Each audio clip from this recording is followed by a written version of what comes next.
राज्याचे मुख्यमंत्री देवेंद्र फडणवीस, अजित पवार यांच्या दबावाखाली साखर कारखानदारांचे हित जपण्यासाठी ऊस उत्पादक शेतकऱ्यांना अडकवण्याचा प्रयत्न करत आहेत. मात्र शेतकऱ्यांची बाजू मुंबई उच्च न्यायालयात जशी जिंकली तसेच आता सर्वोच्च न्यायालयातही विजय मिळवू अशी ठाम भूमिका खासदार राजू शेट्टी यांनी व्यक्त केली.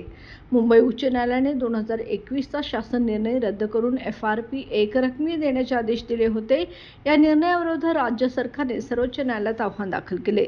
3 वेळा सुनावणी होऊनही सरकारकडून योग्य मांडणी करण्यात आलेली नाही असं शेट्टी यांनी सांगितलंय.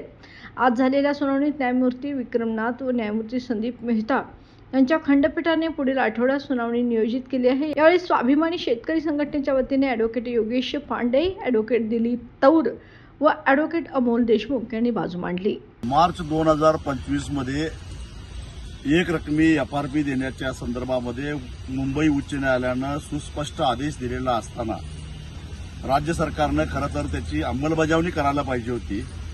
परंतु जुलै महिन्यामध्ये राज्य सरकार सुप्रीम कोर्टामध्ये त्याला आव्हान याचिका दाखल करून स्थगिती मागितली.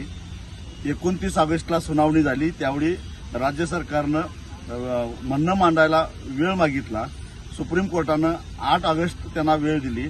8 ऑगस्टला त्यांच्यापैकी कुणीही वकील गैरहजर राहिले नाहीत. म्हणून सुप्रीम कोर्टानं आजची म्हणजे 12 सप्टेंबरची तारीख दिलेली होती.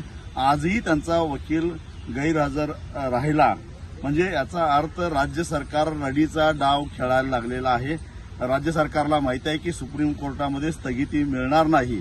परंतु त्यांना वाटलं की शेतकरी इथपर्यंत सुप्रीम कोर्टामध्ये कसा येणार आणि आपला हा डाव पचून जाईल.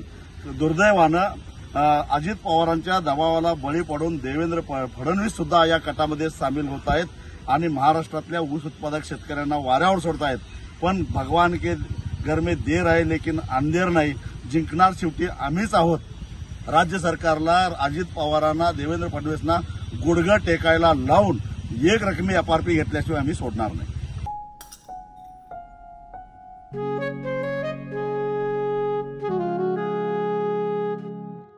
बाबा, आज येताना बासुंदी घेऊन या ना. अगं, कालच आपण आईचा वाढदिवस होता म्हणून आणली होती ना. ऐकलं, गोकुळची बासुंदी पुन्हा खावीशी वाटतेय. खरं सांगू, मलाही खावीशी वाटतेय.